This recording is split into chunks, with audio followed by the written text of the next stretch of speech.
Ok, bon, bah, bonjour à tous. On va changer un peu de décor. Donc, moi, je vais vous parler de stockage électrochimique et puis principalement des batteries. Et je vais essayer de me concentrer quand même sur les aspects matériaux. Et avant de commencer, je voudrais quand même vous dire que le stockage électrochimique de l'énergie, en France, c'est organisé et fédéré sous un réseau qu'on appelle le RSE, qui est dirigé par Jean-Marie Tarascon et qui fédère un certain nombre de laboratoires universitaires et puis du CNRS et aussi des partenaires industriels et aussi des EPIX. Donc on a depuis maintenant une quinzaine d'années quand même une activité où on essaye de se fédérer pour justement travailler sur ces problématiques de stockage électrochimique de l'énergie. Et donc évidemment, bah, vous connaissez un petit peu l'évolution de l'utilisation des dispositifs électrochimiques comme les batteries lithium-ion. Donc on a une utilisation qui a commencé par des dispositifs portables. Et puis depuis quelques années, on a une électrification des modes de transport qui se fait dans le cadre de la transition énergétique. Et si on regarde la demande de ces dispositifs, bah, on voit qu'elle est vraiment tirée vers justement cette électrification des modes de transport et elle va évidemment s'accroître puisqu'on a une interdiction au niveau de l'Europe de vendre des véhicules thermiques à partir de 2035.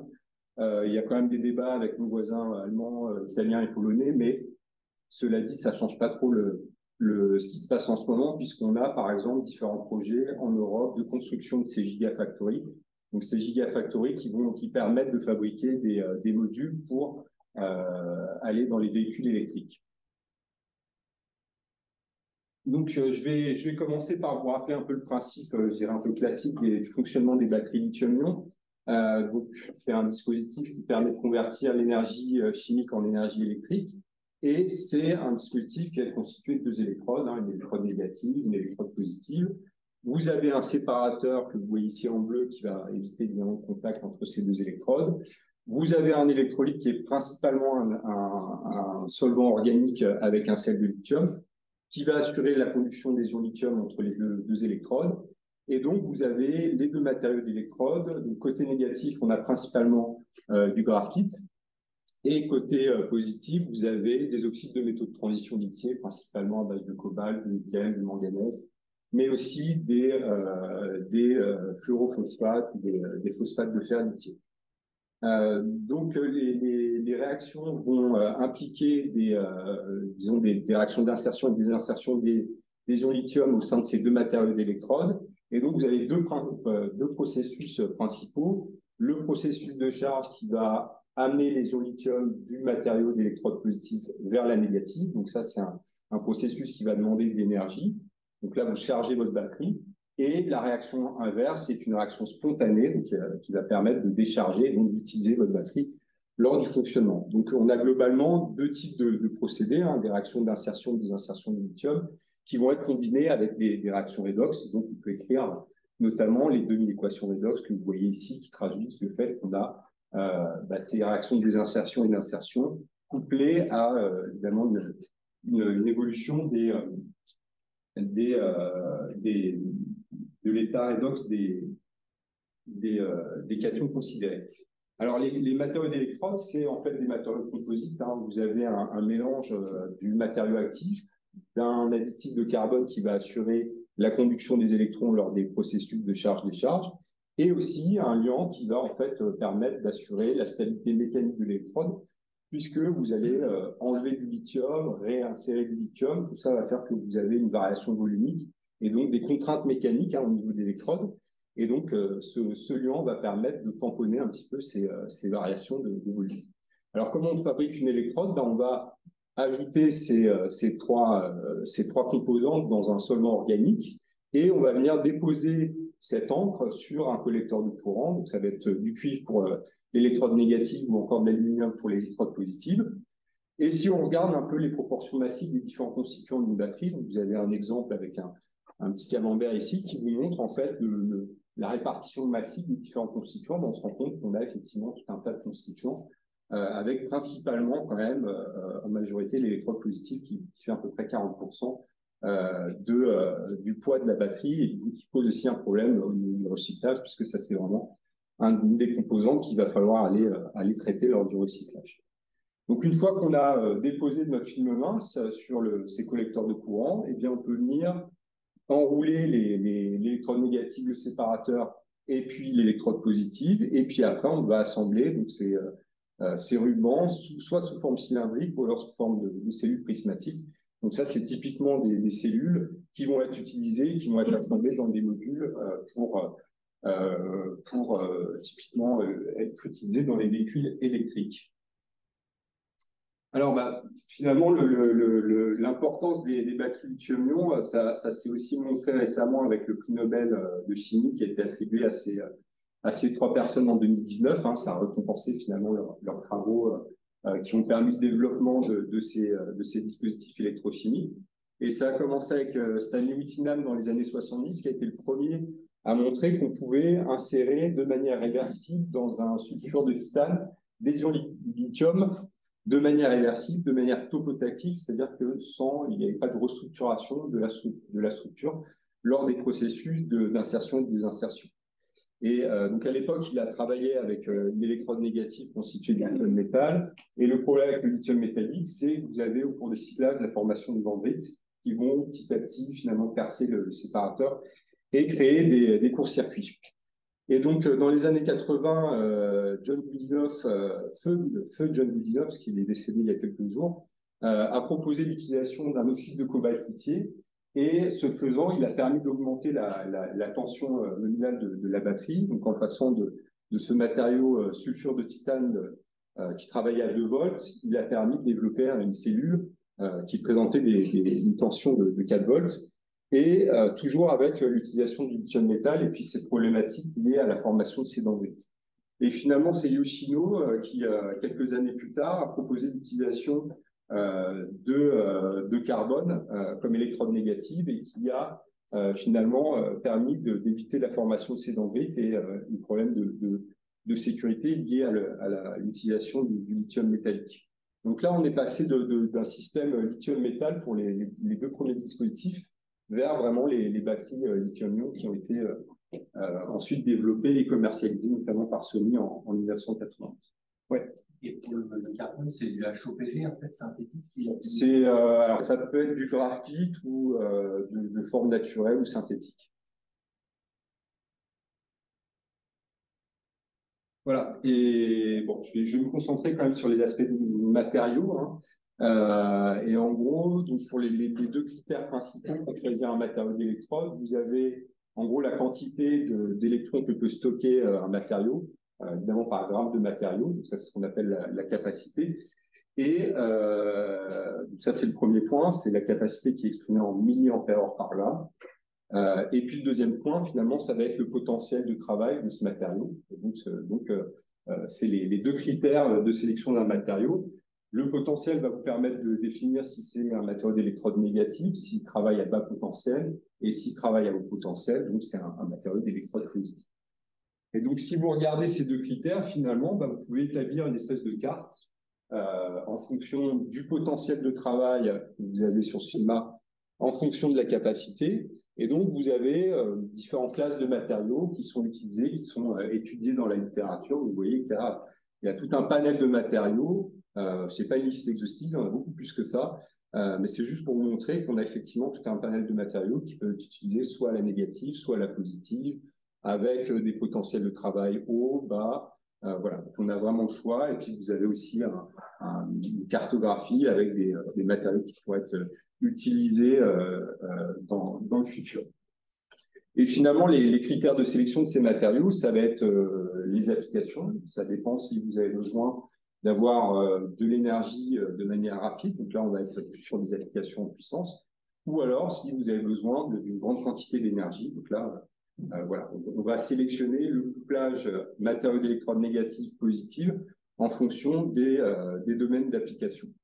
Il y a évidemment un autre critère de sélection qui est la sécurité, hein, puisque finalement une batterie, c'est un dispositif où on essaye de mettre la plus grande quantité d'énergie dans le volume le plus petit possible. C'est à peu près le même principe qu'une bombe. Donc il y a évidemment des problèmes de sécurité liés à ça. Et évidemment, on va chercher à avoir une durée de vie aussi la plus grande possible. Et évidemment, le coût est quelque chose d'extrêmement important, surtout en particulier pour des passages à grande échelle. Alors, il y a globalement une très très grande quantité de matériaux qui sont étudiés dans la littérature, mais il y en a très très peu qui sont utilisés de manière commerciale. Hein, si on peut résumer les matériaux qui sont utilisés commercialement, vous avez ici les courbes de potentiel en fonction de la capacité sur les 5 familles de grands matériaux. Côté positif, vous avez le graphite dont je vous ai parlé, avec cette évolution en potentiel, vous voyez, en fonction de la capacité qui est très proche de 0 volt. Donc, ça permet d'avoir des densités d'énergie relativement élevées. Mais cela dit, vous avez un potentiel de travail qui est proche de 0, donc vous pouvez aussi avoir des problèmes de dépôt de lithium et donc des problèmes de sécurité liés au dépôt de ce lithium métallique sur l'électrode négative. Et donc, pour pallier à ces problèmes de sécurité, vous avez un autre matériau qui a émergé depuis quelques années, qui est un oxyde de titane lithié, qui a une structure spinelle, et donc qui a le bon goût de travailler à plus haut potentiel. Vous voyez, il y a une courbe représentée par un plateau à 1,55 volts. Donc là, on est dans des gammes de potentiel qui permettent de travailler de manière un peu plus sécuritaire. On a beaucoup moins de problèmes de sécurité par rapport au graphite. On perd en énergie. Par contre, c'est un matériau qui permet de charger et décharger le lithium, d'avoir des cinétiques électrochimiques qui sont beaucoup plus rapides que le graphite. Et côté électrode positive, donc là, c'est les courbes que vous voyez en haut, donc toujours ces courbes de charge-décharge pour les différentes familles de matériaux. Donc vous avez des oxydes de métaux de transition à base de manganèse et le lithium fer phosphate qui a aussi été découvert par John Goodenough, et d'autres familles de matériaux qui sont connus comme étant ce qu'on appelle des NMC ou des NCA, qui sont en fait dérivés de l'oxyde de cobalt qui a été découvert dans les années 80, toujours par Goodenough, dans lequel on est venu en fait substituer une partie du cobalt par soit du nickel, soit du manganèse. Donc le nickel a été introduit pour augmenter la densité d'énergie, alors que le manganèse, lui, va permettre de stabiliser la structure et offre des possibilités de cyclage à une durée de vie plus importante. Donc finalement, côté positif, il n'y a que 3 grandes familles de matériaux. Donc au total, on retrouve à peu près 5 grandes familles de matériaux commercialisés. Alors ça ne veut pas dire qu'il faut arrêter de travailler sur les matériaux, c'est juste dire que le passage à l'échelle, évidemment, doit répondre à un certain nombre de critères qu'il est évidemment difficile de satisfaire.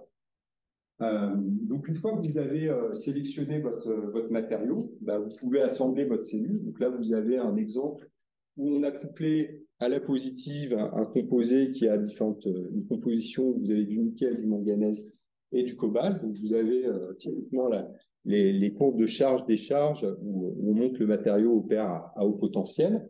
On a couplé ça avec un matériau du graphite. Donc, vous avez toujours cette courbe à bas potentiel. Et finalement, quand vous couplez les deux, vous obtenez la courbe galvanostatique suivante, en noir, qui correspond en fait au profil potentiel capacité de la cellule d'une pile complète, hein, où vous avez assemblé les deux matériaux. Et donc, typiquement, ce qu'on va utiliser comme électrolyte dans ces systèmes, ça va être un solvant organique, un mélange de solvants organiques, du diméthylcarbonate avec de l'éthylène carbonate, et principalement un sel de lithium qui est du PF6. Alors, lorsqu'on va faire cycler cette cellule, on a une particularité côté graphite, qui est la formation d'une couche passivante à la surface, et qu'on appelle une SEI, donc pour Solid Electrolyte Interface, et donc qui est en fait issu des produits de décomposition partielle de l'électrolyte à la surface de ce matériau. Et ça va en fait favoriser une très légère exfoliation du graphite, et ça va favoriser l'insertion réversible des ions lithium dans ce composé. Donc c'est une couche qui est très importante pour le fonctionnement de la batterie, mais c'est aussi une couche qui est à l'origine des problèmes de stabilité, notamment rencontrés pour le graphite. Donc il y a tout aussi un travail d'ingénierie sur cette couche, où on va rajouter certains additifs pour essayer de contrôler la stabilité de cette couche. Alors, je vais encore une fois rester sur l'aspect matériaux et vous parler maintenant des mécanismes d'intercalation. Donc, il y a 2 grands mécanismes d'intercalation qui sont représentés par ces petits schémas. Donc, vous avez ici schématisé un réseau d'un matériau avec en rouge les ions lithium. Et finalement, lors des processus de désinsertion du lithium, vous avez deux mécanismes possibles. Soit vous avez un mécanisme de solution solide, c'est-à-dire que vous enlevez du lithium et finalement, la structure ne bouge pas tellement, hein, donc il y a quelques petites variations de volume de maille qui sont liées évidemment à la modification de l'oxydation du matériau, mais finalement, il n'y a pas de changement de structure, hein, de changement en termes de système cristallographique. Et donc, le deuxième mécanisme est un mécanisme biphasé qui va impliquer donc, soit le matériau de départ, donc, qui est purement lithié, et lors de la désinsertion du lithium de ce matériau, en fait, d'un point de vue thermodynamique, la structure va favoriser un matériau qui va contenir soit tout le lithium, soit zéro lithium. Donc, on vient progressivement, en fait, transformer ce matériau, donc soit le matériau est complètement lithié, progressivement, on va vers une structure qui est complètement lithiée. Donc, évidemment, à ça est associé un changement de structure cristallographique. Et donc, je voudrais illustrer ce propos par un exemple avec le LiFePO4, qui est vraiment un cas d'école où on a un potentiel en fonction de la capacité qui présente un plateau, qui est vraiment une signature électrochimique vraiment caractéristique de ces transitions de phase. Et vous voyez que ici, vous avez des courbes de charge et décharge qui sont parfaitement superposables. Donc, on a des réactions qui sont extrêmement réversibles dans un matériau donc, donc vous avez la structure ici, donc avec des octaèdres de lithium et de fer, et puis des groupements phosphates. Et donc, on a différentes techniques pour regarder un peu ce qui se passe à l'échelle structurale. Et donc, vous avez notamment la possibilité de faire de la diffraction lors du fonctionnement de la batterie. Et donc, vous voyez ici le diffractogramme qui a été collecté lors de la désinsertion du lithium de ce matériau de départ, donc le LiFePO4, donc avec des positions de braille vraiment caractéristiques du LiFePO4. Lorsqu'on va désinsérer le lithium, vous voyez qu'on a l'apparition de cette phase-là représentée en vert qui est caractéristique de la phase délithiée. Et puis lorsqu'on remet du lithium dans cette phase, eh bien, on voit que le processus est parfaitement réversible puisqu'on revient avec un diffractogramme qui est caractéristique du matériau de départ. Voilà, donc ça c'est vraiment un mécanisme assez bien étudié, bien caractérisé dans la littérature. Alors finalement, le rôle des chimistes et en particulier dans la science des matériaux, ça va être de proposer aussi des solutions pour moduler, influencer la réponse électrochimique de ces matériaux. Alors on a tout un tas d'outils, évidemment, la synthèse chimique, la substitution des atomes, on peut stabiliser des défauts, etc., etc. Et on peut aussi jouer sur la taille des particules. Et vous avez un exemple ici des travaux d'un collègue du LRCS à Amiens qui ont montré qu'en diminuant la taille des particules de LiFePO4, on pouvait moduler la réponse électrochimique. Et vous avez ici donc un exemple de particules qui font à peu près une quarantaine de nanomètres. En regardant la signature électrochimique, on la compare avec la signature électrochimique d'un composé de taille micrométrique qui est en bleu.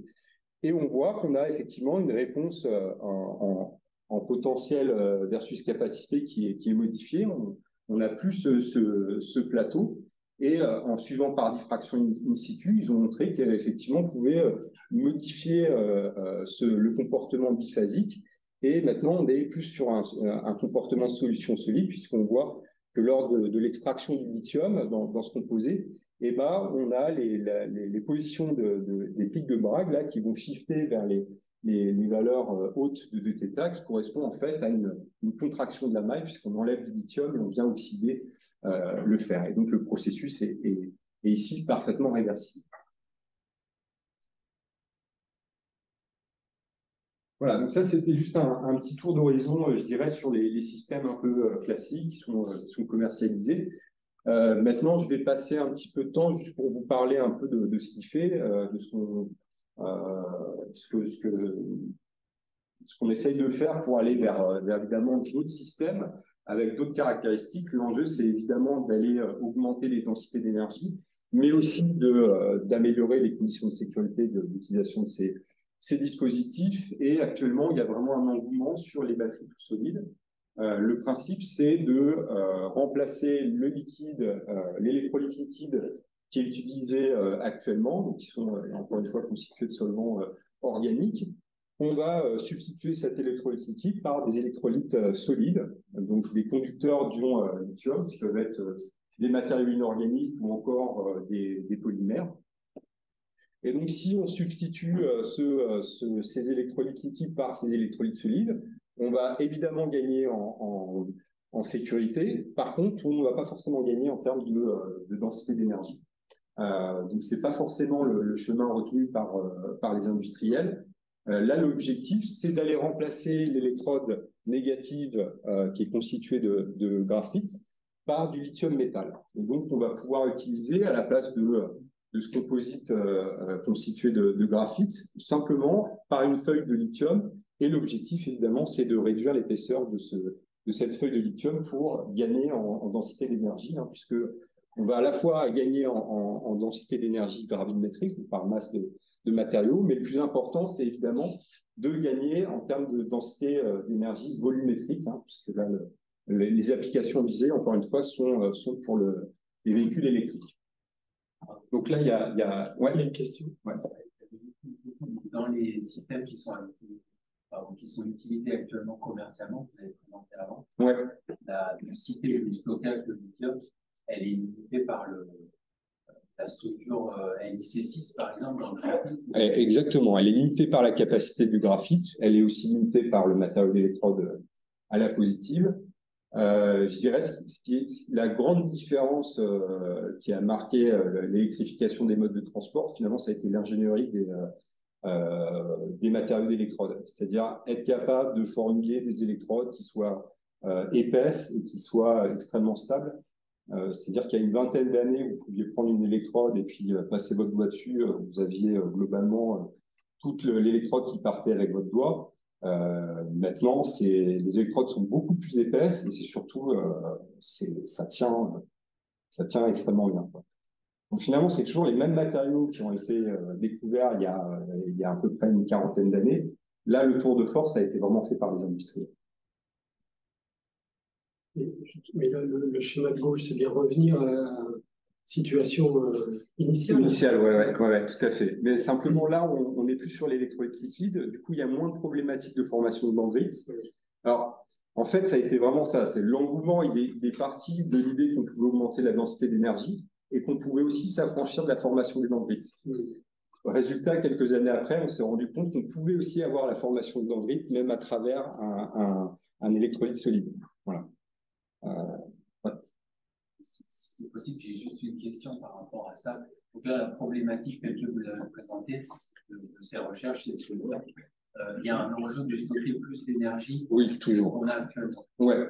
Et moi, je me disais, environnemental, il y a un autre enjeu qui est peut-être plus important, qui est faire des batteries dont le procédé de fabrication est suffisamment vertueux et suffisamment d'emblée prévu pour être recyclable, oui. Et de telle manière qu'on puisse récupérer plus facilement et à bas coût environnemental et énergétique les composants de la batterie. Ah oui, tout à fait. Ouais. C'est une autre façon de regarder le problème, complètement différent. Ah oui, mais Est-ce que cet axe-là, il est suivi par un certain nombre de personnes dans la recherche aujourd'hui?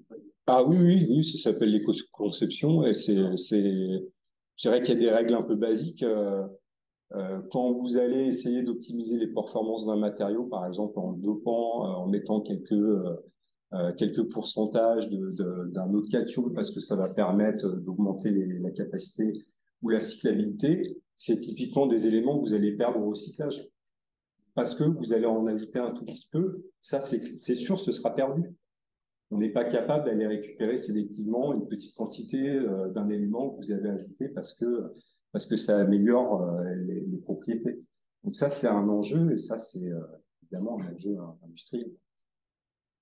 Mais après, il y a des bénéfices sur, je dirais, le recyclage côté coût environnemental du recyclage. Vous avez déjà une idée assez claire j'utilise de la pyrométallurgie, je sais très bien que le bilan carbone n'est clairement pas favorable.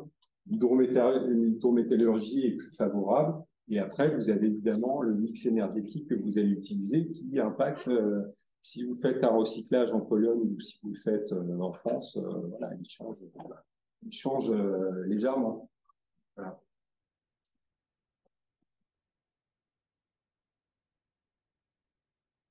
Mais pour en revenir sur les batteries tout solides, il y a vraiment un engouement de la part des industriels d'aller pousser ces dispositifs. Donc, il y a évidemment des problématiques liées au contrôle des interfaces, de compatibilité, parce que finalement, vous collez du lithium métallique directement sur un matériau, donc vous allez avoir des problématiques de décomposition du matériau.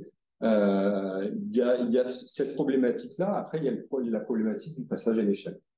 C'est-à-dire qu'on sait faire de la production de batteries conventionnelles maintenant, mais faire du tout solide, c'est aussi c'est une autre problématique. Mais globalement, si on regarde côté matériaux, ça c'est des thématiques intéressantes parce que ça a vraiment suscité beaucoup d'engouement sur la recherche de nouveaux matériaux, notamment des nouveaux conducteurs uniques, et puis ça a aussi stimulé, je dirais, la recherche pour essayer de comprendre comment ces matériaux, quels sont les paramètres, je dirais, de structure qui permettent la diffusion du lithium, les paramètres de structure qui vont au contraire ralentir la diffusion du lithium. Donc ça c'est juste pour vous montrer un petit peu une frise chronologique des travaux sur les conducteurs ioniques de lithium. Et finalement, ce qu'on voit, c'est qu'en quelques décennies, on est arrivé à des conductivités qui sont quasiment supérieures à celles du lithium. Donc ça, c'est assez fascinant, et c'est assez fascinant de voir quels sont les mécanismes de diffusion impliqués et comment on arrive à comprendre quels sont les paramètres qui vont favoriser la diffusion dans ces matrices.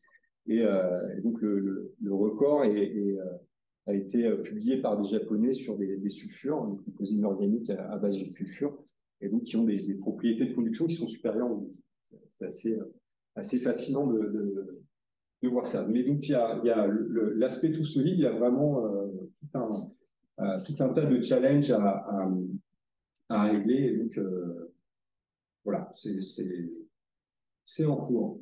Maintenant, je vais passer à une chose un peu plus prospective, hein, parce que finalement, pour revenir un peu à votre question, le développement de dispositifs électrochimiques, ça pose question de quel élément on va utiliser comme porteur de charge. Donc là, on a le lithium, mais on peut juste aller regarder l'abondance de différents éléments et puis regarder si on peut utiliser d'autres porteurs de charge que le lithium. Et donc là, si on regarde cet histogramme qui représente l'abondance dans la portée terrestre exprimée en partie par million pour différents éléments, on voit qu'effectivement le lithium, là on est à 17 ppm, donc c'est relativement faible. Cela dit, on sait que le recyclage va vraiment jouer un rôle vers le développement des dispositifs dans les années à venir. Mais si on regarde un peu, on a d'autres éléments qui sont très abondants. Vous avez le magnésium, vous avez l'aluminium qui est le métal le plus abondant sur Terre, vous avez le calcium, le sodium. Donc il y a toute une recherche qui est aussi en développement sur le développement notamment de batteries sodium-ion ou encore je dirais, plus classique après le lithium, c'est l'utilisation du sodium et du potassium. Après, dans les choses un peu plus compliquées, je vais y revenir après, ça va être les cations multivalents tels que le magnésium, le calcium ou l'aluminium qui offrent la possibilité d'avoir 2 voire 3 électrons dans le cas de l'aluminium qui vont être échangés lors des réactions redox. Donc ça offre des possibilités d'augmentation des capacités volumétriques, hein, notamment, qui sont assez intéressantes, mais ça pose d'autres problèmes au niveau des matériaux. Je vais y revenir après. Et puis, il y en a un aussi auquel on ne pense pas forcément. Vous voyez, vous avez le fluor ici, qui est relativement abondant. Et finalement, c'est aussi un porteur de charge qui peut être utilisé. C'est un élément qui peut être utilisé comme porteur de charge et qui a des propriétés tout à fait fascinantes d'un point de vue des matériaux. Donc, je vais revenir sur l'aspect matériaux et illustrer quelques exemples de travaux de recherche qui visent à développer d'autres dispositifs, notamment avec des batteries à ions multivalents. Donc, si vous regardez un oxyde classique, un oxyde de titane classique, vous avez ce type de structure. Vous avez des sites interstitiels qui vont être capables d'insérer des ions, notamment lithium et sodium. Là, de manière assez facile, vous pouvez insérer ces ions. Si vous regardez finalement, un des paramètres, ça va être le rayon ionique du porteur de charge. Et si on regarde en fait le rayon ionique et qu'on compare par rapport au lithium, le sodium, si on regarde le magnésium, on se rend compte qu'il est un petit peu plus petit que le lithium. Et puis l'aluminium, il est encore plus petit. Donc on se dit, a priori, si c'est plus petit, ça devrait plus facilement rentrer. Alors le problème, c'est qu'il y a un autre paramètre qui rentre en compte, c'est le pouvoir polarisant. En fait, c'est le rapport entre la charge et puis le rayon ionique au carré. Et ce pouvoir polarisant, en fait, il traduit l'interaction de ce cation avec le sous-réseau anionique. Ça veut dire que plus vous allez augmenter ce pouvoir polarisant, plus vous allez augmenter l'interaction avec le sous-réseau anionique. Et en fait, vous allez avoir du mal à faire diffuser l'ion dans votre structure. Et donc, typiquement, tous les matériaux qu'on peut utiliser en lithium et en sodium ne sont pas utilisables vis-à-vis des ions multivalents. Donc là, si vous essayez d'utiliser ce composé, cet oxyde de titane vis-à-vis du magnésium et de l'aluminium, vous avez une capacité qui est extrêmement faible et qui est encore une fois liée à ce pouvoir polarisant. Alors, on a, comme je vous ai dit, en tant que chimiste des matériaux, on a quand même des possibilités d'essayer de moduler la structure, d'essayer de jouer un peu sur nos compétences, du moins en synthèse et en caractérisation structurale. Là, vous avez un exemple de la possibilité de moduler la composition de la structure d'un oxyde de titane en venant substituer une partie des ions oxydes par des ions monovalents. Donc, à chaque fois que vous substituez des ions divalents par des ions monovalents, finalement, vous avez un déficit de charge négative qui peut être compensé par la formation de lacunes cationiques. Et finalement, ces lacunes cationiques, elles peuvent vous servir comme site hôte pour l'insertion de ces ions multivalents. Donc, si vous arrivez à en stabiliser beaucoup, finalement, vous allez créer un réseau de sites inoccupés dans le matériau d'électrodes. Et donc, ça peut favoriser aussi la diffusion des ions au sein de la structure. Et donc, ça, c'est quelque chose qu'on a fait au laboratoire il y a quelques années. Et on a notamment montré qu'on pouvait stabiliser jusqu'à 22% de lacunes dans ce type de réseau. Et vous avez une illustration ici de la stabilisation de ces lacunes par microscopie électronique. On voit la variation de la densité électronique lorsqu'on se balade sur la nanoparticule. Et on voit qu'effectivement, vous avez des variations qui sont liées à la présence de ces lacunes. Et alors, une fois qu'on utilise ce matériau et qu'on compare avec un matériau qui n'a pas de défaut, on a ce type de résultat. Donc, c'est toujours le potentiel en fonction de la capacité.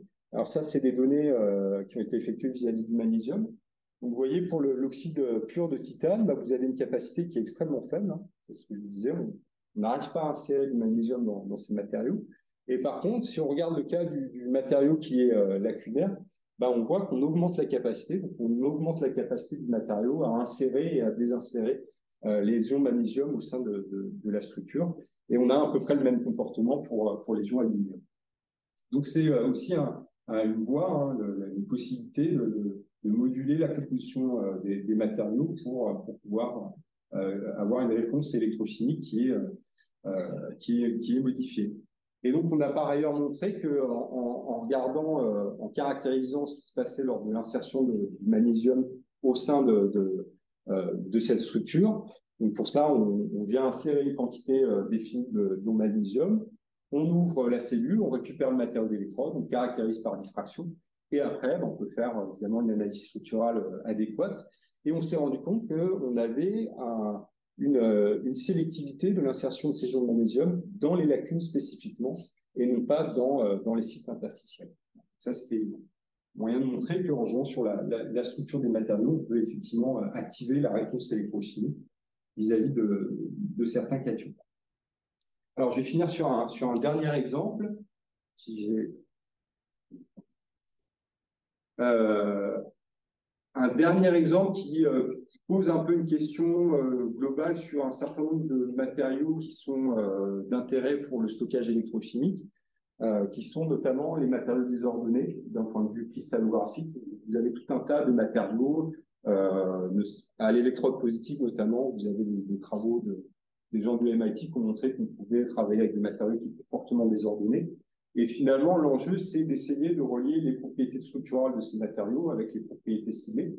Et donc, pour discuter de ça, je vous ai donné un exemple d'un conducteur d'ion fluorure. Donc ça, c'est la thèse de Louise Mercadier qui est effectuée dans le cadre du réseau R1 avec Christian Masquelier. Et c'est un matériau qui est conducteur d'ion F-.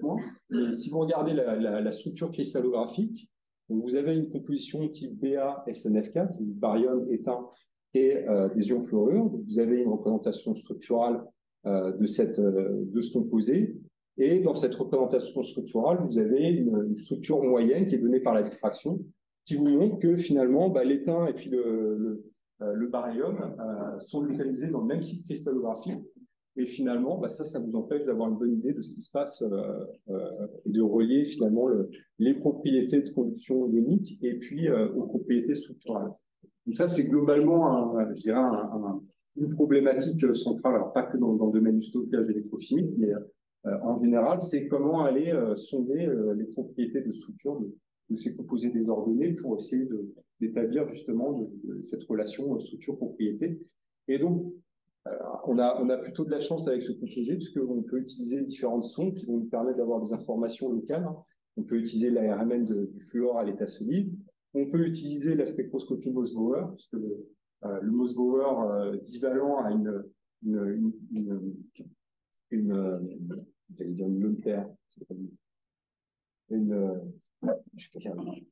suis moins habitué à dire lone pair, une double libre. Un double libre, merci. Une paire d'électrons libres qui peut être soit délocalisée autour de l'étain, soit former ce qu'on appelle une paire stéréoactive, donc qui va être localisée comme ça, et donc qui va occuper de la place dans la structure. Et donc, on peut avoir des informations, et aussi par d'autres techniques de diffraction, notamment la fonction de distribution des thèmes, Pair distribution function, que je vais vous détailler ici, qui a une technique dérivée de la diffraction des rayons X. On va utiliser de la diffraction haute énergie. Donc, on va irradier notre échantillon. On va collecter les données qui sont à la fois les données diffractées et diffusées. Et donc, en appliquant une transformée de Fourier, on va récupérer un signal qu'on appelle la PDF, qui est en fait un histogramme des distances interatomiques de l'échantillon et qui va vous donner des informations structurales, quel que soit l'état cristallin du matériau. Ça a été développé notamment pour regarder les liquides, c'est très pertinent. Et donc, on peut sonder comme ça l'arrangement, les distances interatomiques des échantillons en ayant des informations sur la structure locale. Donc ça, c'est pour vous montrer un exemple justement sur ce composé BaSNF4. Donc là, vous avez le résultat d'un affinement de cette structure cubique BaSNF4. Et donc là, vous avez les distances interatomiques et on voit en fait à travers la courbe différence donc, entre les données expérimentales et puis les données calculées et modélisées par cette structure cubique. On voit que finalement, aux grandes distances, on a quelque chose de plat. On a un bon accord avec le modèle. Ça, c'est ce que nous donne la diffraction des rayons X classique. Mais si on regarde à l'échelle locale, pour les distances interatomiques de basses valeurs, on voit que la courbe différence montre que effectivement la structure moyenne ne permet pas de reproduire les données. Et donc, si on zoome un peu sur cette zone-là, on voit qu'effectivement, on voit apparaître des distances qui sont beaucoup plus courtes qu'attendues. Et ça, c'est lié à justement cet effet de la période qui va occuper l'espace dans la structure et qui va pousser en fait l'étain vers une des faces du site cristallographique qui est représenté par ce cube et qui va engendrer finalement des distances beaucoup plus courtes que ce que nous donne la diffraction des rayons X. Et donc, à partir de ça, on peut aller chercher un certain nombre d'informations de ces différentes sondes et puis commencer à essayer de réfléchir à un modèle. Et donc, on va combiner ces informations structurales aux différentes échelles. Et finalement, on va pouvoir aussi travailler avec nos collègues qui font de la simulation et donc faire notamment des calculs DFT pour essayer d'établir un modèle qui va reproduire à la fois la structure locale et puis la structure à longue distance. Donc là, vous avez un exemple de modèle qui a été optimisé par calcul DFT et qui montre qu'effectivement, localement, on a vraiment une vraie organisation qui fait qu'on n'est pas du tout ce qu'on peut imaginer à partir de la structure moyenne. Donc là, vous avez une carte qui montre la densité électronique et qui vous montre qu'effectivement, vous avez cette paire libre là de l'étain qui est localisée ici et qui va pousser l'étain vers une direction. Et donc, finalement, ça va un peu modifier localement la structure par rapport à la structure moyenne attendue.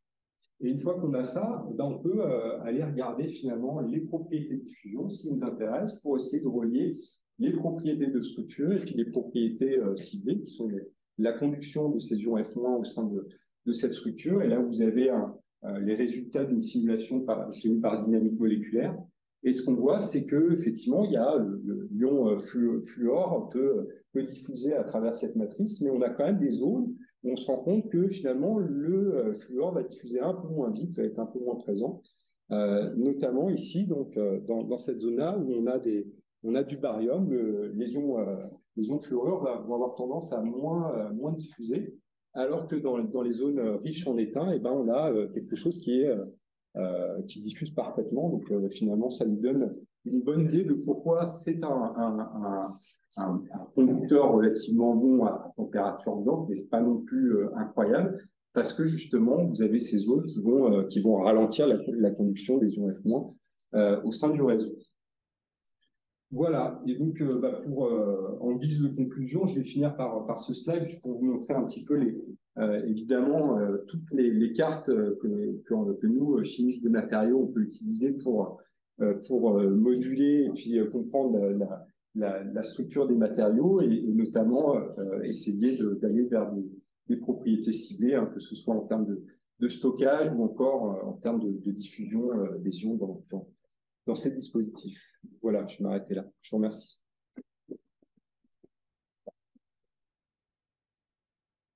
Merci beaucoup pour cet exposé, Damien. Des questions dans la salle? Bien pour la société. Merci pour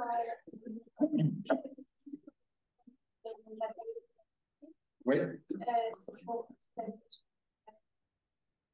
Alors là, c'était l'exemple que j'ai donné, c'est un conducteur d'ion fluorure pour des applications de batteries tout solides, de batteries à ion fluorure. Voilà.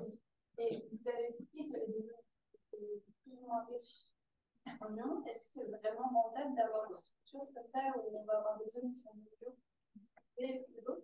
Alors, en fait, oui, l'objectif, c'est d'avoir des zones où les ions F- vont pouvoir se balader sans être ralentis. C'est ce qu'on cherche dans un conducteur ionique, c'est d'avoir des propriétés de diffusion les plus grandes possibles. Donc, on a compris qu'effectivement, il y avait une conductivité qui était augmentée par rapport à d'autres matériaux type BAF2, mais qui n'était pas suffisante pour avoir des propriétés je dirais, de conduction compatible avec l'utilisation dans un dispositif complet. Voilà. Bien. Et même pour que les gens qui sont en Zoom. Oui, alors tu as montré dans ta présentation que à partir du moment où on passe à l'aluminium, qui avait un pouvoir polarisant lié, tous les matériaux qui ont envisagé pour le lithium n'étaient plus valables. Du coup, quelle est la philosophie de construction des matériaux qui seraient adaptés pour l'aluminium? Est-ce qu'on reste vraiment gagnant par rapport au poids, enfin, au rapport poids-énergie en transporté? Parce que si tu dis l'aluminium 3+, on devrait multiplier par 3 le transport, donc effectivement on a multiplié la charge par 3. Mais si le matériau qu'on doit transporter, il doit avoir des éléments beaucoup plus lourds pour pouvoir faire le stockage, on gagne. Quelle est la philosophie des matériaux qu'on a envisagé pour l'aluminium? Alors, ce qui est sûr, c'est que pour les batteries à ion multivalents, le gain il se fera que en utilisant déjà la négative, les métaux correspondants, c'est-à-dire magnésium, feuille de magnésium, aluminium, feuille d'aluminium. Là, par rapport au lithium, sur les capacités volumétriques, on a un facteur 3, donc c'est gagné sur la partie électronégative. Le point bloquant, c'est clairement les matériaux d'interpellation. Et là, je dirais que la philosophie, c'est au moins d'essayer de comprendre un peu ce qui se passe quand on insère des ions aluminium dans, je dirais, n'importe quel réseau qui permet d'accepter un peu d'ion aluminium pour essayer de réfléchir à quels paramètres on pourrait modifier pour améliorer ça. Mais là, concrètement, on est sur des oxydes qu'on modifie, on est sur des matériaux moléculaires. On a une thèse en cours avec Rodriguez-Kozek sur ce type de dispositif. Voilà, pour l'instant, c'est vraiment très prospectif et c'est on essaye un peu tout ce qui pourrait. Il faut rester sur des oxydes ou est-ce qu'on est obligé de passer sur des sulfures, des séléniures Non, pas forcément. Bah, là, on est sur des matériaux moléculaires, par exemple. Là, on s'est rendu compte qu'on avait des matériaux qui marchaient pas trop mal sur des matériaux moléculaires. Alors, il y a une autre problématique que j'ai pas développée, qui est l'utilisation d'électrolytes particulièrement corrosifs dans le cas de l'aluminium. Donc, il y a déjà ce point aussi bloquant, c'est d'avoir des matériaux qui sont compatibles avec ce type d'électrolyte. Là, il y a vraiment beaucoup à faire. Merci. Merci beaucoup pour la présentation. J'avais deux petites questions. La première, c'est, vous avez parlé donc sur le LFP en miniaturisant les matériaux, de passer d'un état diphasique à une solution solide. Est-ce qu'on a observé un état intermédiaire entre ça, en jouant sur la taille, ou est-ce qu'on passe brutalement d'un comportement à un autre? Alors, je suis pas sûr qu'il peut y avoir un comportement intermédiaire entre ces deux processus. Il y a sûrement une taille critique. Alors, il y a un effet de taille, c'est ce qui est publié. Il y a aussi sûrement un effet de composition chimique. Voilà. Et ma deuxième question, c'était sur donc, la production du non-fluorure. Donc, si j'ai bien compris, par analogie, on utilise le fluorure à la place de lithium. Oui, tout à fait. Mais du coup, donc, si on va défluorer notre matériau, est-ce qu'on ne va pas avoir un écroulement de la structure cristallographique du matériau? Ou est-ce qu'on se limite à désinsérer, retirer un fluorure sur 4? Ouais, c'est une très bonne question. Il y a deux possibilités. Soit on travaille avec ce qu'on appelle des matériaux de conversion. Donc là, on assemble un dispositif où on a un métal d'un côté puis un matériau fluoré de l'autre. On vient faire des réactions électrochimiques qui vont impliquer la fluoration et la défluoration des matériaux. Donc avec évidemment des variations volumiques assez importantes. Et depuis quelques années, il y a un groupe en Allemagne qui ont montré qu'on pouvait avoir des réactions d'insertion d'ions fluorure dans des matrices inorganiques avec des structures de type perovskite. Donc, on peut utiliser des oxydes, avec des structures un peu particulières, mais on peut faire ces réactions classiques d'insertion comme on a pour le lithium. Sur des perovskites ou des anti-perovskites? Alors, c'est des perovskites, semble bien. Très bien, merci.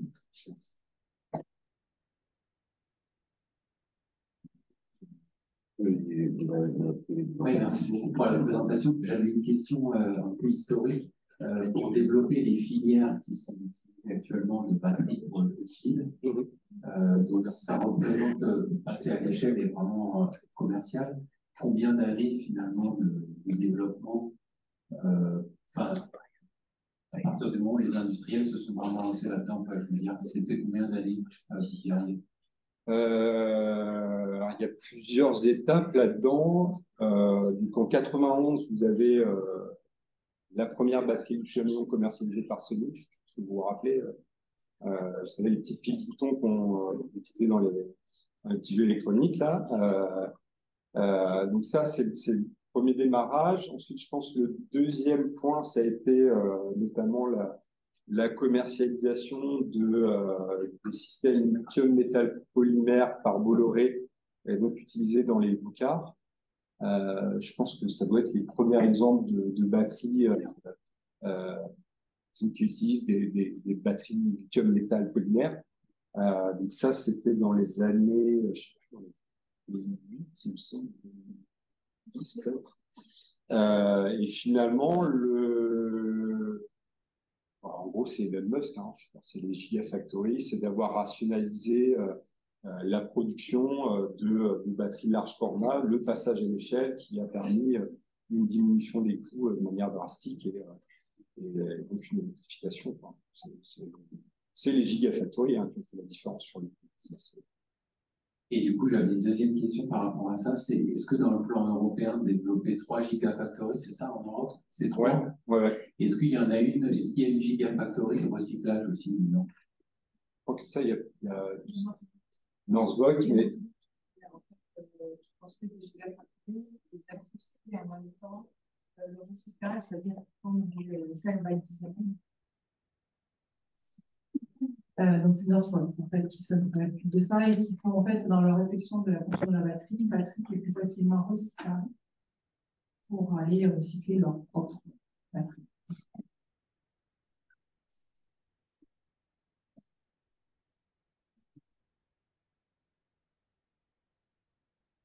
Autre question?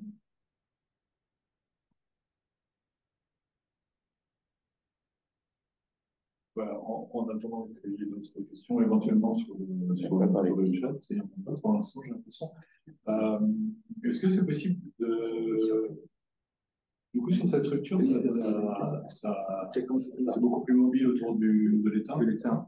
Et si on change la stoichiométrie, si on met un peu moins de barium et un peu plus d'étain, la structure, elle. Ouais, la structure dénisse. On a essayé, hein, ça n'améliore pas forcément les techniques. Si on a encore une question, est-ce que vous pouvez remontrer la formule qui donne la diffusion de. Je pense que c'est du lithium en fait dans les structures. Et vous pouvez l'expliquer, la commenter, parce qu'en fait, moi je suis du domaine physique du solide, mais comme je ne suis pas habitué à cette physique, tout à fait. Donc là, vous avez la conductivité qui est fonction de. Alors, de différents termes, je ne me rappelle plus trop de ces termes. Je regarde ma collègue qui va faire m'aider. Alors, vous avez l'énergie d'activation, et puis classiquement, on représente ça en fonction de l'inverse de la température. Que vous dire? Et donc, D, c'est un coefficient de diffusion dans la structure. Ouais. Et du nombre de porteurs de NC, c'est avec le nombre de porteurs de charge mobile.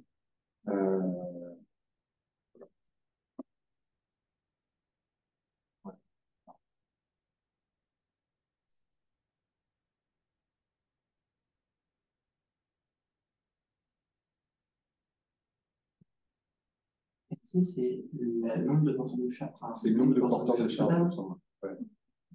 C'est le porteur mobile. Ouais. Donc, ça veut dire qu'au cours de la charge ou de la décharge, comme ce nombre de porteurs va varier. Alors là, c'est l'électrolyte solide, hein, donc c'est le conducteur ionique. Voilà. D'accord, là, le conducteur ionique. Ouais. Et on peut appliquer ça aussi aux matériaux de cathode, aux matériaux de vous avez une conductivité, c'est un peu plus compliqué parce que quand vous allez commencer à extraire du lithium, vous modifiez la conductivité ionique.